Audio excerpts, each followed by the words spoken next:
안녕하세요. 2025년 9월 첫째 주 한국 증시가 참 흥미롭게 움직였는데요. 이 자료들을 가지고 오늘 좀 깊이 있는 이야기를 나눠보겠습니다.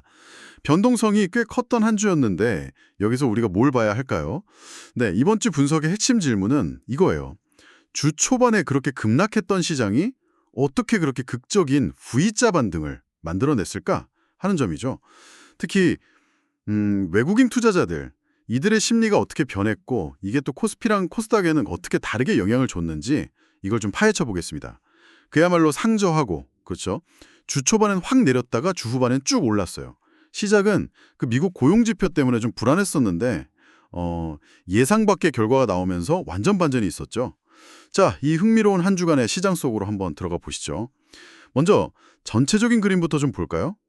이번 주 국내 증시 말씀드린 대로 주 초에 급락했다가 주 후반에 강하게 반등하는 그런 V자 흐름이었어요. 코스피는 월요일에 1.35%나 급락해서 3,140선까지 밀렸었죠. 네, 좀 아찔했죠, 그때. 맞아요. 그랬는데 이후에 꾸준히 회복해서 결국 주간으로는 0.60% 상승, 3,205.12포인트로 마감하면서 다시 3,200선을 되찾았습니다. 네, 3,200선 회복이 중요했죠. 그렇죠. 그런데 코스닥 움직이면 더 눈에 띄었어요. 주간으로 무려 1.82%나 급등했더라고요. 네, 훨씬 강했죠. 그래서 811.40포인트, 810선을 그냥 가볍게 넘었더라고요. 코스피보다 훨씬 강한 탄력을 보여줬다는 거, 이게 이번 주 시장의 좀 중요한 특징 중 하나 같아요. 맞습니다. 코스닥이 상대적으로 강했죠. 근데요, 이렇게 지수는 올랐는데 좀 이상한 게 증시 주변 자금, 그러니까 특히 개인 투자자들 자금 보여주는 고객 예탁금 있잖아요. 아, 네네, 예탁금이요. 그리 오히려 한 주 동안 1조 4천억 원 넘게 줄었어요.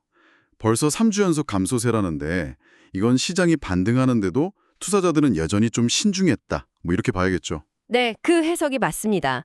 지수는 올랐지만 개인들은 일단 좀 지켜보자. 이런 심리가 강했던 거죠. 자, 그럼 코스피가 V자 반등을 그렸다고 했는데 그 과정을 조금만 더 자세히 들여다볼까요? 월요일 하락폭 마이너스 1.35%면 상당히 컸잖아요. 네, 충격이 좀 있었죠. 근데 화요일부터 금요일까지 나흘 내내 오르면서 이걸 다 만회했어요. 이 극적인 반전 누가 만든 걸까요? 그건 단연 외국인이었습니다. 사실 월요일만 해도 외국인들이 한 2,600억 넘게 순매도하면서 분위기 안 좋았거든요. 아, 맞아요. 그랬었죠. 그런데 화요일부터 갑자기 태도가 확 바뀐 거예요. 그날 하루에만 3,900억 원 이상 순매수했고 수요일에는 4,300억 원, 목요일에도 2,000억 넘게 계속 사들였죠. 와, 정말 공격적으로 샀네요. 네, 금요일에 약간 팔긴 했지만 주간 전체로 보면 6,000억 원이 넘는 순매수를 기록한 겁니다. 이런 외국인들의 급격한 바이 코리아 전환, 이게 없었다면 코스피 V자 반등, 불가능했을 겁니다. 진짜 시장의 구원투수였죠. 근데 외국인이 그렇게나 강력하게 샀는데 코스피 주간 상승폭은 0.6%에 그쳤단 말이죠. 이건 그럼 개인하고 기관이 그만큼 많이 팔았다는 뜻인가요? 아, 정확히 보셨습니다. 외국인이 홀로 6천억 넘게 사는 동안에요. 기관은 거의 비슷한 규모, 6천억 이상을 순매도 했고요. 개인 역시 4,800억 원 넘게 순매도 했어요. 아, 양쪽에서 다 팔았군요. 네, 특히 개인들은 월요일에 주가 빠지니까 잠깐 저가 매수 하나 싶었는데 지수가 반등하니까 바로 차익 실현 매물을 막 쏟아냈어요. 기관도 마찬가지였고요. 결국 외국인이 아무리 세게 사도 개인과 기관이 위에서 누르니까 지수 상승폭은 좀 제한될 수밖에 없었던 거죠. 외국인 힘만으로는 시장을 끌어올리기가 좀 버거웠다. 다른 주체들의 매도 압력이 만만치 않았다. 이런 증거입니다. 외국인 영향력이 정말 크긴 했지만 다른 투자 주체들의 움직임도 무시할 순 없었다. 뭐 이런 얘기군요. 자, 그럼 이번엔 코스닥으로 한번 가볼게요. 코스피보다 훨씬 강했다고 하셨는데 수급은 어땠나요, 코스닥은? 코스닥은 수급 면에서도 코스피보다 훨씬 건강했어요. 외국인이 주간 1,500억 원 이상 순매수한 것도 있는데 여기에 기관 투자자까지 700억 원 넘게 같이 샀어요. 동반 순매수였죠. 아, 기관이 코스닥은 샀군요. 코스피는 팔았는데. 네, 그게 다른 점이에요. 코스피에서는 기관이 매도 우위였는데 코스닥은 외국인 기관 쌍끌이 매수가 들어오면서 지수를 1.82%나 끌어올린 겁니다. 그게 원동력이었죠. 그럼 개인은요? 코스닥에서도 팔았나요? 네, 개인은 코스피랑 비슷하게 1,700억 원 이상 순매도하면서 차익 실현에 좀 집중하는 모습이었고요. 기관이 코스피는 팔고 코스닥은 샀다는 거, 이거 상당히 흥미로운데요. 어떤 의미가 있을까요? 혹시 시장 성격이 좀 변하고 있다는 신호일까요? 네, 충분히 그럴 가능성이 있습니다. 기관 투자자들이 상대적으로 위험은 좀 있지만 성장 잠재력이 큰 이 코스닥 시장에 대해서 조금 더 긍정적으로 보기 시작했다. 뭐 이런 신호일 수 있죠. 아, 다시 말하면 시장 전체적으로 봤을 때 위험 선호 심리가 조금씩 회복되면서 이제 성장주 중심인 코스닥 쪽으로 자금이 슬슬 이동하고 있을 가능성, 이걸 보여주는 거죠. 특히 외국인뿐 아니라 기관까지 같이 샀다는 점에서 코스닥의 상대적 강세는 뭐 당분간 좀 더 이어질 수도 있겠다. 이런 기대도 해볼 수 있습니다. 그렇군요. 위험 선호 심리가 살아나면서 성장주로 눈을 돌린다. 네. 앞서 고객 예탁금이 3주 연속 줄었다. 그래서 개인들이 좀 관망하고 있다. 이렇게 말씀드렸는데 이 부분을 조금만 더 자세히 볼 필요가 있어요. 8월 말에 66조 8천억 원대였던 예탁금이 9월 첫 주에 65조 4천억 원대로 한 1조 4천억 원 넘게 줄었잖아요. 네, 꽤 많이 줄었죠.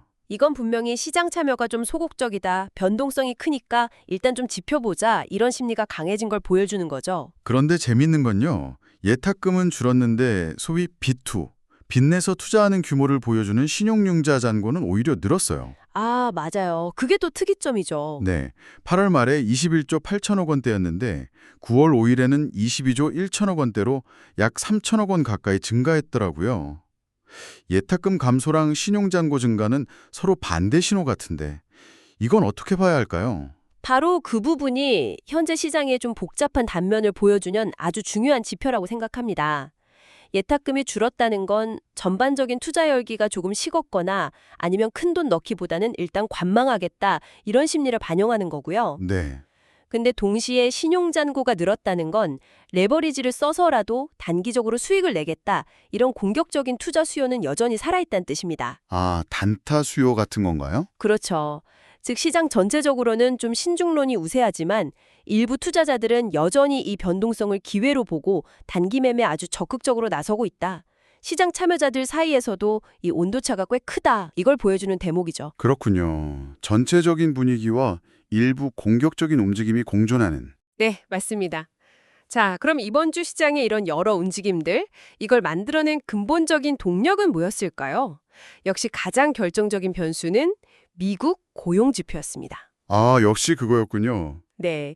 주 초반에 시장이 이 지표 발표 앞두고 정말 긴장했었잖아요.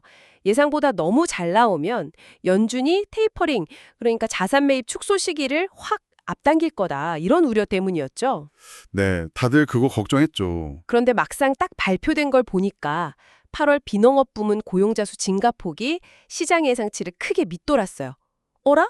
고용 회복 속도가 생각보다 더디네. 이런 결과였죠. 네, 예상 밖이었죠. 근데 역설적이게도 이 나쁜 소식이 시장에는 좋은 소식이 된 겁니다. 고용 회복이 너무 빠르지 않으니까 연준이 테이퍼링을 서두를 필요가 없겠구나 하는 안도감이 확 퍼진 거죠. 아, 그렇게 해석이 됐군요. 네, 바로 이 해석이 월요일에 팔던 외국인들이 화요일 이후로 그렇게 강력하게 매수로 돌아서게 만든 결정적인 계기가 된 겁니다. 결국 그 미국 고용지표라는 큰 불확실성이 예상과는 다른 방향으로 해소되면서 외국인 자금이 다시 들어왔고 이게 V자 반등을 만들었다 이런 스토리네요. 그렇습니다. 외국인 수급 방향이 시장 분위기를 정말 좌우한다는 걸 다시 한번 보여준 셈이네요. 맞습니다. 그래서 요약하면 외국인의 귀환이 반등의 핵심 동력이었다는 점, 그리고 아까 분석했던 코스닥의 상대적인 강세, 즉 위험 선호 심리가 일부 회복되면서 성장주에 대한 관심이 커졌다는 점, 이 두 가지가 이번 주 시장의 가장 중요한 특징이라고 할 수 있겠습니다. 네, 투자 심리가 이제 바닥을 좀 다지고 반등하는 과정에서 나타나는 뭐랄까 좀 전형적인 현상들이라고 볼 수 있죠. 알겠습니다. 그럼 이런 흐름을 바탕으로 다음 주죠. 9월 8일부터 시작되는 37주차 시장은 어떻게 전망해 볼 수 있을까요? 이번 주에 반등해서 분위기는 좀 좋아진 것 같긴 한데. 네, 분위기는 좀 나아졌지만 아직 방심하기는 이릅니다. 다음 주에도 시장 변동성을 키울 만한 중요한 이벤트들이 기다리고 있거든요. 또 뭐가 있나요? 첫 번째는 목요일 9월 11일로 예정된 선물 옵션 동시 만기일입니다. 소위 내마녀의 날이라고 부르죠. 아, 내마녀의 날. 네. 이날은 주가지수 선물, 옵션, 또 개별 주식 선물, 옵션 이렇게 4가지 파생 상품 만기가 겹치는 날인데요. 특히 최근에 외국인들이 선물 시장에서 매수 포지션을 꽤 많이 쌓아뒀어요. 그래서 만기일에 이 포지션들을 어떻게 정리하느냐에 따라서 여기에 연계된 프로그램 매매 물량이 갑자기 확 쏟아져 나올 수가 있어요. 그러면 현물 시장 변동성이 예기치 않게 커질 수 있죠. 그래서 목요일 전후로는 시장 변동성 확대 가능성에 좀 대비를 해야 합니다. 만기일 변동성 주의해야겠군요. 네. 그리고 두 번째는 미국의 8월 소비자 물가 지수 CPI 발표가 있습니다. 아, 물가 지표. 이것도 중요하죠. 그렇죠. 지난주 고용 지표가 연준의 테이퍼링 우려를 조금 완화시켰다면 이번 CPI는 인플레이션 압력이 여전히 높은 건지 아니면 이제 좀 정점을 찍고 둔화되는 건지 이걸 확인할 수 있는 중요한 지표거든요. 만약에 이것도 예상보다 높게 나온다.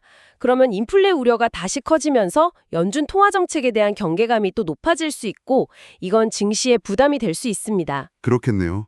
고용 다음에 물가군요. 맞습니다.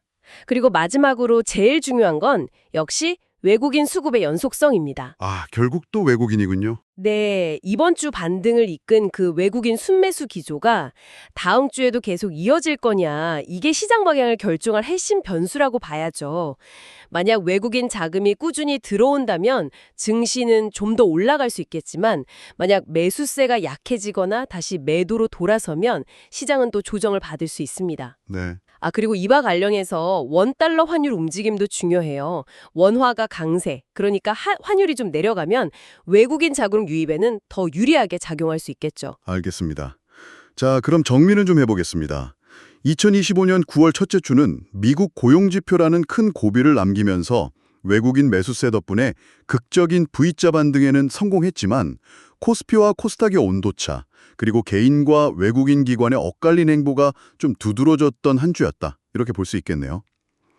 그리고 다음 주에는 또 선물 옵션 만기일이랑 미국 CPI의 발표라는 변동성 요인도 남아 있고요.